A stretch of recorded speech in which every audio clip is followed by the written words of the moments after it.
My parents tried to give my inheritance to their favorite daughter, but my grandparents had a surprising twist in store. Male 28-year-old comes from a family with a convoluted and long history of favoritism. My younger sister Amy, 25, has always been preferred by my parents, especially Dad, over me. Starting in our childhood, this partiality only got worse as we grew up. Amy was the golden child from my earliest memories. Our parents threw her an elaborate birthday party including professional face painters, a bouncy castle, and a petting zoo when I was 5 and she was 2. I had a store-bought cake and a little family supper for my birthday that same year. This helped to define the tone for years to come. The differences became clearer as we aged. Amy always received the newest toys, the greatest clothes and most attention. I recall saving months of allowance for a new bike when I was 10 years old. Amy wanted one too, hence she had a fit when she saw it.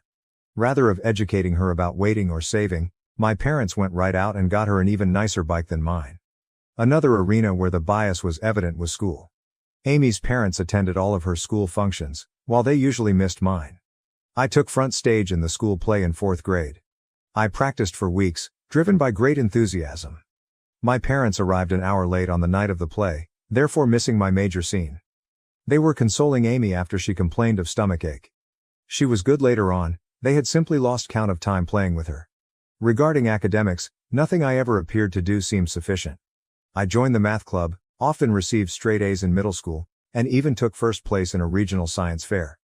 Though my parents hardly noticed these successes, they gave Amy a celebratory dinner and purchased her a new phone as encouragement to keep getting better when she scored a B+ on one test in her weakest subject. In particular, high school was difficult. With an eye toward their approval, I put myself into whatever activity I could. Along with keeping a 4.0 GPA, I was editor of the school newspaper, debate team captain. Amy coasted through school, hardly keeping a C average, and spent much of her time hanging out with friends. I was chosen from our university as one of 2 junior year applicants to participate in a famous summer program at Harvard. It was such an honor, and I felt great. My dad grumbled and moved the topic to Amy's forthcoming dancing performance when I told the news over supper. At least my mother remarked, "That's nice," but she moved on fast. My parents couldn't bring me to the airport on the night Amy's concert fell on the same day I was leaving Harvard as they wanted to see Amy perform. I asked the parents of a friend for a ride. Another agonizing experience was the college application process. I worked months on improving my essays, engaged in extracurricular activities, and SAT preparation. Several elite colleges accepted me and I was given a sizable scholarship to my ideal college. When I told my parents about this at supper, their reaction was barely passable. "That's good, but don't let it run to your head. College isn't everything," my dad advised. "Just remember about us when you're off becoming a big shot," my mother said.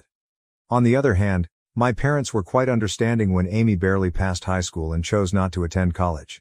They admired her for knowing herself and for defying social expectations. Something they never done for me, they even paid for her a car as a graduation gift. Emotionally, this persistent favoritism suffered me greatly. Over my teens and early 20s, I battled anxiety and despair. Beginning therapy in college, I came to realize that my parents' actions were not my fault. Years of effort were needed to develop my self-esteem and learn to validate myself rather than depending on my parents' approval. My immediate family did not help me, yet I still managed to lead a decent life. By the time I finished from college with honors, I had a decent job in finance and even purchased my own house by 27 years old. Though my parents aren't, I'm glad of what I've accomplished. Here then, is where the current drama begins. On Dad's side, my grandfather died not too long ago. He left a sizable estate and was a successful businessman who started from nothing. In his will, he split his possessions equally among his grandchildren, including me, Amy, and our cousins, as well as his children, Dad and his siblings. My portion of the bequest was significant, roughly $500,000. It would have let me invest in my future, pay off my education loans, and perhaps even launch my own company someday.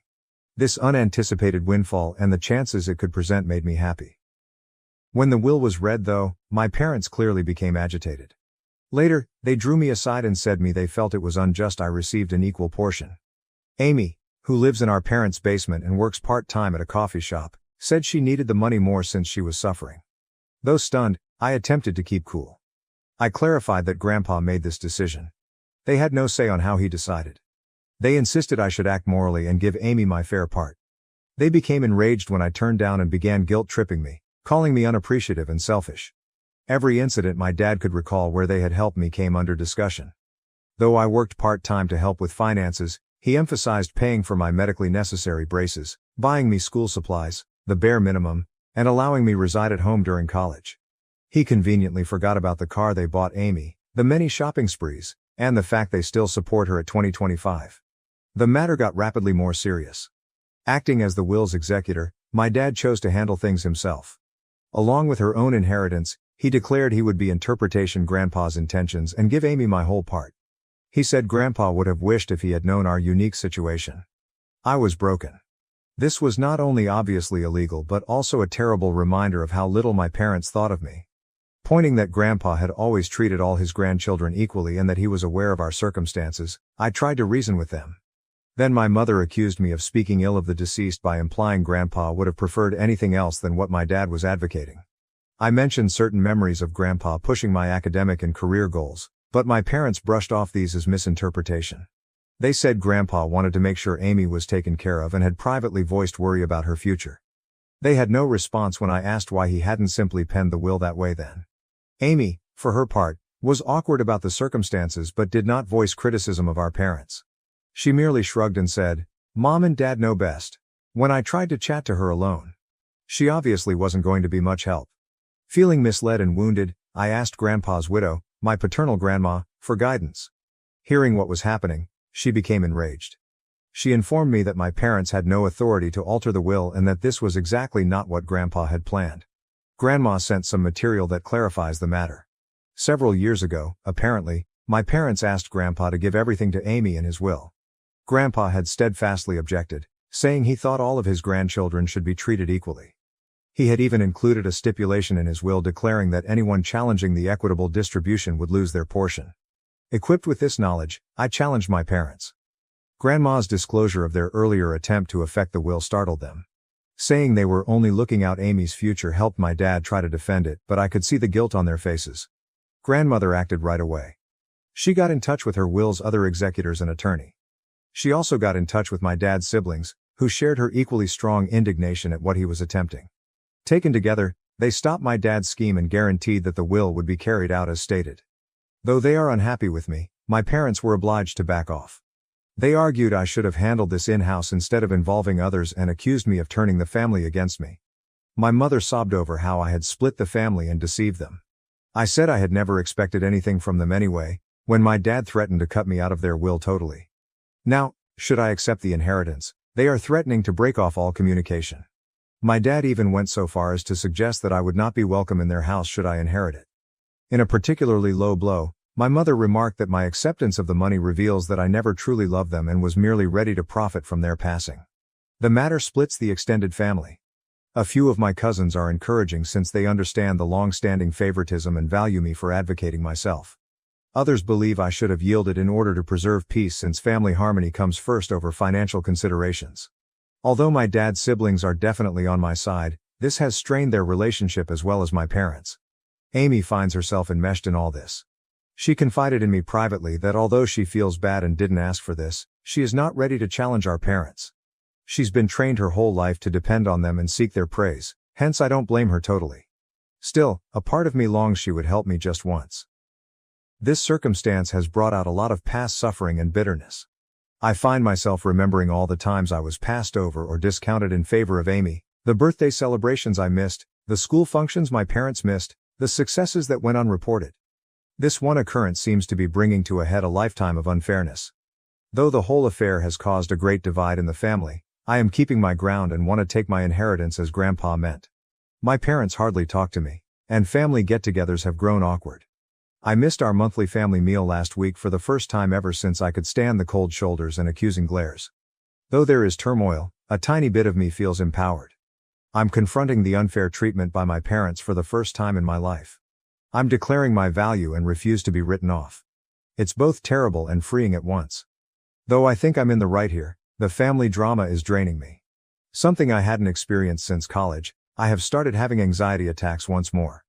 To assist handle all this stress, I'm thinking about returning to therapy. Am I the one who should have refused to comply with my parents' expectations and accepted my inheritance? Should I have simply handed Amy the money to maintain peace? Although I'm bored of being the family scapegoat, I also fear losing my family totally. Any guidance or viewpoint would be much valued. Update. Since my first post 6 months ago, a lot has happened. I want to thank everyone for their support and guidance. It truly kept me strong during trying circumstances. Let me start with the legal aspect of things. Many of you advised, and I did see my own attorney. He verified that I had every right to inherit and that what my dad attempted was in fact illegal. He helped me record everything and ready to act legally should needed. Fortunately, things did not transpire as such. Along with my dad's siblings, my grandma and her attorney worked out matters without involving court. I got my whole fortune and the will was carried out exactly as intended. Because of his will manipulation attempts, my dad was removed as an executor. This was a somewhat demanding process spanning several weeks. My parents threatened litigation, there were tense meetings and furious phone calls, but ultimately the law was unambiguous and they had to back off. Still ongoing though, the family fallout has been noteworthy. At first, my parents doubled down on their viewpoint. They charged me with being avaricious and neglectful of my sister. They also sought to mobilize other family members against me, disseminating allegations that I had somehow coerced Grandpa into giving me money. Luckily, most of the family saw through their trickery. About 1 month following the will's acceptance, there was one really unpleasant occurrence at a family gathering. When my parents showed there unannounced, my aunt was hosting and hadn't asked them to come, they started a scene. Starting to shout about how I had taken from Amy and corrupted Grandma against her, my dad became saying I had ruined all these wonderful memories. My mother flung an old photo album squarely at my feet. It was awkward and terrible. It took several relatives to cool things down and persuade my parents to leave. Bless her heart, my grandmother turned out to be my most powerful supporter over all of this. She related tales of how my grandfather had always been pleased of my achievements and how he especially wanted to make sure all his grandchildren had equal chances. She even said Grandpa had maintained a scrapbook of my accomplishments, newspaper clippings of academic honors, copies of my college acceptance letters, and even the program from that university play my parents had been late for. This insight was sad as well as wonderful. Grandma also volunteered to straighten the records with the wider family. She organized a family gathering excluding my parents, laying out the entire history of my parents' partiality including events I had long forgotten or never ever heard about. Having someone at last recognize the unfairness I had gone through for years was vindicating, but it also reopened old scars. About my sister Amy, she at last found her voice in all this. She came to me personally and apologized for not sticking up for me earlier after some soul-searching and several long talks with our grandmother. She said she thought our parents' preference was improper, but she had been too terrified to confront it. We discussed our childhood and how it influenced both of us in great length and emotional intensity. Amy admitted that being the favorite child wasn't as wonderful as it seemed. She never learned how to stand on her 2 feet and felt great pressure to live up to our parents' expectations. She told tales of times she yearned to accomplish things on her own, but our parents would swoop in and handle everything for her, therefore depriving her of the opportunity to develop and learn from her mistakes. For our relationship, this talk marked a sea change. We began to mend the sibling link our parents' partiality had broken. Just the two of us have been routinely meeting for coffee to discuss and encourage one another through this family crisis. Declaring that she was going to pay for college with her inheritance astonished everyone. She claimed seeing me stand up for myself motivated her to start managing her own life. Once she decided what she wanted to study, she registered in a nearby community college, first intending to transfer to a 4-year university. Our parents let out startled gasps. They knew, I believe, that their babying had not done Amy any favors. The response of my parents to all this has been diverse and changing. They first attacked both of us angrily. They tried to guilt Amy into quitting college to help the family since they said I turned her against them. They changed strategy when that proved ineffective. After several protracted talks with my grandmother and seeing Amy's great transformation, my mother began to recognize how damaging their actions had been. She has made some hesitant moves toward reconciliation, even beginning therapy to address her problems. She got in touch to apologies, owning that she had been unfair and requesting a chance to right things. It's a slow process, and while I'm gently hopeful, I'm also keeping strong limits. Sadly, my dad has been less likely to own any mistakes. Still furious, he feels as though he is the victim in all this. He has been chilly toward Amy since she chose to go college and hardly speaks to me. He has tried a few times to control us, threatening to sell our childhood house should we fail to come to our senses or forgiving us should we realize we were wrong. Although we are both standing strong, it hurts to see him distance both of his children like this. The dynamics among the extended family have changed dramatically. I now live closer to my dad's siblings, who have been quite helpful, and my grandmother. Having heard from my aunts and uncles about handling my dad's challenging conduct over the years, it has lessened my loneliness in this fight. Deeper bonds with some of my cousins who stood by me have also developed. Starting a monthly cousin meal allows us to all catch up free from the drama of the older generations. For myself, I have been making sensible use of my inheritance. Having paid off my college loans, I now feel an amazing degree of financial freedom. Working with a financial advisor, I have assembled a varied investment portfolio. I have also set aside some funds to maybe launch my own company some years forward. Opening a community center with reasonably priced mental health treatments and financial literacy seminars is something I'm investigating. But for me, buying therapy for myself and volunteering to do the same for Amy has been the most significant application of the money. Both of us are learning to set reasonable limits with our parents and are working on healing from our childhood events. Though it's a long road, I already feel as though I'm developing in knowledge and ability to overcome emotional neglect and long-term partiality.